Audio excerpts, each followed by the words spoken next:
Pigbibiliban ngunya nan sarong tricycle driver sa Naga City huli kan pagiging onesto.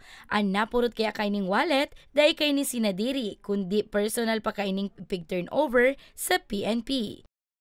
Istorya kan 35 anyos na tricycle driver na si Alex Timola kan Barangay Gugon, Kamaligan, Camarines Sur, mantang nasa pagpasada, nahiling niya ang sarong itom na wallet sa gilid tinampo harani sa sarong bulaluhan sa Barangay Dayandang, Naga City. Pinurot niya ang nahiling na wallet, dangan kan maihatod na ang pasahero, ipig turnover niya ini sa Barlin Police Station sa Naga City.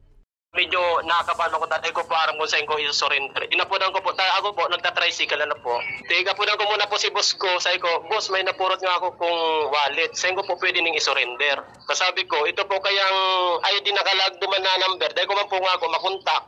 Sa espuersos kan kapulisan, naibalik man tulos ang wallet sa tagsadiri kaining si Ann Michelle San Buenaventura kan Barangay Spokol Street, Zone 3, Sabang, Naga City. Sigon kay Timola, maski grabe ang pagtios, dai niya makukuwang lamangan an sa iyang kapwa. Iba man giraray daan kwartang tunay na pinagpagalan para sa pangangaipo kan pamilya.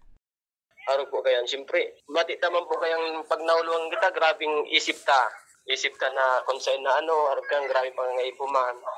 Kaya dahil man po ko nagduwa-duwa na isurrender to para dahil ko man pagparaisipo na siyempre sarap man po bagay na sa isip tayo itong garo konsensya. Ang eksperyensyang ini ni Timola, laom niya man na magsirbing inspirasyon urog na kan mga kapwa niya driver. Para sa mga baretang Tatak Bicol, Danica Garcia.